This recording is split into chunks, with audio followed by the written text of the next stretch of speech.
What percentage of that was of our overall expenses?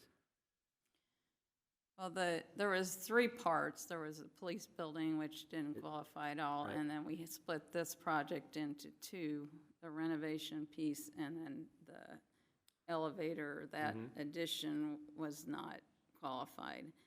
I can't remember what the total was. Some of it had to go through Historical Society and the Department of Revenue. The revenue didn't accept all of the costs associated with the renovation. I think there was some casework, and so I don't have it off the top of my head on what the total renovation was, but the accepted part was 7 million. It was 7 million something, but I don't. Yeah, so I'm thinking it's about 90-some%. I didn't really look to see. Yeah. A good amount of the project. I mean, you're talking into Yeah. something that wasn't eligible, so Right. ultimately it was, I think it was around 90+%. Yeah, like furniture was part of that, and some of the casework that wasn't, so they just went through, and I can get that figure for you, though. No, I on the front end, I was expecting it to be about that much, and from what I've been able to get to see from afar, it looks like it's about that. So the point I'm trying to make is that's a huge amount of a huge project to take advantage of, and this is money coming back our way to decrease the overall expense of rehabbing this 100-year-old building into a community showpiece. So, where are we? Have we been moved and seconded? Any other We questions? haven't had a motion yet. Oh, I'd entertain a motion then. Mr. Mayor, I make a motion to award the bid of $1,663,846.92 for the purchase of $1,767,981 in Kansas Rehabilitation Tax Credits to Clock Tower Tax Credits LLC and authorize the city manager to sign an agreement for the purchase. Second. So moved by Mr. Stevens and seconded by Mr. Shannon. Questions, concerns, comments from the council, and we'll start right here. I just have a quick comment. I believe my lovely bride of almost 35 years, her class was the last class in this building. Is that correct? So all this mess was because of her class. Absolutely.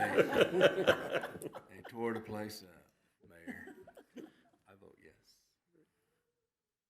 Other concerns? No? Tilly, thanks. And I don't think we realize sometimes how much you do for us, and, well, thanks. Yeah? Yeah, I would just also like to express my appreciation to everybody who was involved in with the rehabilitation and the credits we received, not only the staff, but also the Historic Society. Yeah, ditto to that. Thank you, staff, for all you've done to make this happen. Very good. Me as well. Seeing nothing else, vote please. Gurley? Yes. McMahon? I second my yes. Stevens? Yes. Shannon? Yes. Wood? Yes. Reeves? Yes, Long? Yes. Kip? Yes. Motion passes. Very good. Rolling right along to the reports, and hopefully it will include some information on the TCU game. 45-7 Georgia. Oof. Nothing to run home to. Just a couple quick notes. The annual Martin Luther King Jr. celebration is next week on the 16th. Next week, is that right? Yep. From 1 to 2, that's at the First Christian Church. A lot goes into that. I can attest to at least one fourth grader that'll be there singing. Lovely singer. I hear it every night. So, and then also prudent given the projects, but we are looking to have a groundbreaking for the water plant in February. So some information will be coming out to the council on some different date options to make sure that we can get as many of you included in that, as well as getting some public information to folks that would like to come out and see some dirt get turned. So beyond that, that is all I have this evening. Thank you. Moving right along to city council items, and I think I've picked on everybody equally, so I'll start back down here, Mr. Reeves. Just glad to hear that we're going to have a groundbreaking for the water plant, and that would be the brush water plant. Yes. Oh, well, that's the plan. I don't, Tomato, tomato. It's water. And we have to keep digging until we hit water, but anyways, so, Bring your shovel. nothing additional. A little disappointed that the Child Care Sustainability Grant wasn't Care for My Children, I was hoping. Speaking of them, it is my wife's and daughter's birthday today, so I wish them a happy birthday on record. yeah. But a lot of good things happening in the city, and appreciate all the staff's work. Thank you. I had a couple of quick things. I noticed which direction am I facing? The signposts that are going up at the Nettleton and 32 intersection, are those wayfinding signs? Are they crosswalk signs? What are, they're silver poles. What are they? I feel dumb for not knowing this already. They have been installing the wayfinding Is that what those are? sign There's one on each posts. corner. So, yep, at Nettleton and at Morse, and then up on 134th in Kansas, you'll be seeing new signs soon. I like that. On 138th Street between Metropolitan and Kansas Avenue on the east side, it looks like we might need to do some tree trimming to get those out of those power lines. I was concerned about that with the high winds and stuff last week. The Edwardsville newsletter has this fantastic county appraiser property valuation clinic. Can we get one? Could you please ask? Because I think that would be, it's a county staff providing education on the appraisal process, property tax valuation, and the appeals process. I feel like we can get that. The only other comment I have received from a couple of different people, and interestingly, they used the same phrase, and in no way a criticism to our economic development coordinator, because I know she was doing what she's been asked to do, publishing the reminder to clear sidewalks within 48 hours of a snow event. The phrase that was repeated to me by a couple of people was tone deaf, because it was 35-degree wind chills and dangerous cold. They didn't feel like the timing was perfect on that particular reminder. That's all I have. Anything, any issues that you'd like to bring before the council or the community? I have none. Very good. It was interesting too, Danny, that we had, what, about a quarter of an inch of snow, and it's, you have to remove it within 48 hours if it's over 3. Over two. It's always good to remind people of the policies. And they walk a million.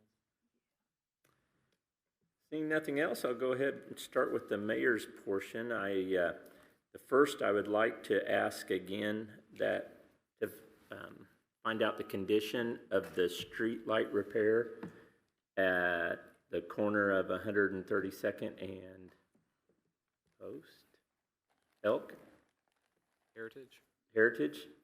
And the post number is A00773. And I saw the truck there, but it's still. Yeah, I made, just so everybody's aware, we reached out to Evergy, who maintains the poles, over a year, probably close to a year ago, after it was brought up at a recent council meeting. We reached out to Evergy again. They went and inspected it, found that there was an issue with the controller, I believe was what it was. I was told it was with design before Christmas. I reached out to Evergy last week and asked for an update, and I have yet to hear anything back from Evergy, so I will ask once again.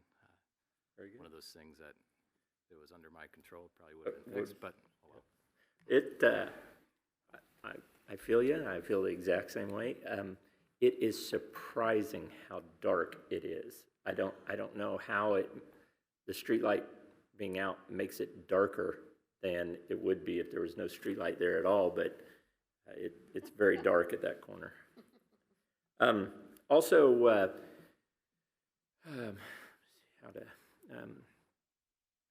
I had an opportunity to meet with the Wyandotte County and Johnson County mayors again. We had a very nice reception for the Wyandotte County elected delegation to the Kansas State Legislature and conveyed to them a lot of the concerns from our communities across Wyandotte and Johnson County. So we're looking forward to this new legislative session, of which we are as well as represented as we can possibly be in the House of Representatives.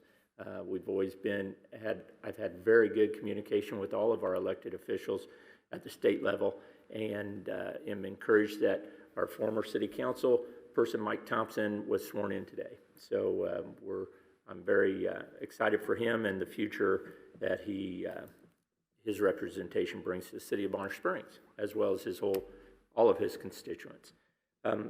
At that meeting, I also got to speak with Mayor Gardner concerning our representation at the county level. And we have two very good county commissioners, Commissioner Burrows and Commissioner Stites, and they are very appropriate. They are very easy to communicate with and have nothing but the best for our communities at heart. However, the rest of the county commission may not have had the opportunity to recognize the significance of Bonner Springs and Western Wyandotte County. So in talking with Mayor Gardner, I made mention, I think it's a good idea that we make a concerted effort, we being the city of Bonner Springs, to have someone at the county commission meetings and indicating to them some of the things that are going on. This tonight would be a perfect example of some of the things that we could make mention of, spending $200,000 on aerators for our sanitary sewer system, as well as, a grant for the historic tax credits of almost $2 million, and letting them be aware of the things that are going on in Bonner Springs instead of just getting it second or third hand knowledge. I mentioned this to Mayor Kahar in Edwardsville, and she also thinks this would be a great opportunity to continue to indicate the value of Bonner Springs and Edwardsville to the county commission. So I don't know what this looks like over the long term, whether it will have to be both elected officials and staff going to the county commission and just making a brief indication of what's going on. Certainly will not be wasting any of their time. They have a lot of very important things they need to do, and as that government body is unified, they have both the responsibilities at Kansas City, Kansas, and of all of Wyandotte County, which we are a town in. So we'll be continuing to do that. If any of you would like to participate in that, you're more than welcome to. Their meetings are on Thursday evening, and from what I've gathered and encouraged, it will be a very brief portion of the very beginning of the meeting, if at all possible. Other than that, if you have any issues you'd like me to make them aware of, you can certainly reach out to me at any time. I thank you for mentioning the MLK Day celebration at the First Christian Church next Monday from 2 to, starts at 2, does it? What time does that, it starts at 1? Sorry about that. All are welcome. I'd appreciate you joining me there for that. And those were all the main concerns that I had for Bonner Springs right now. I did see that there's a ribbon cutting Thursday I was just going to mention Thursday this. morning at 10. Please correct me. Planning a ribbon cutting, and I think that's a chamber ribbon cutting for Yes. Oak Street For Oak Street Cafe. Cafe at 10 a.m. on Thursday. in the 100 block of Oak Street. It's exciting for another restaurant in Bonner Springs. So I'll stand for questions if anybody has, please. Just real quickly, in regards to the MLK Day, could you send us, do you have a flyer or anything, break, that you could just send to all of us? That'd be great. That way we have it. I can put it. Yes, send it to all of us. On the 16th. At 1 p.m. at First Christian. Very good. Nothing else? We're adjourned.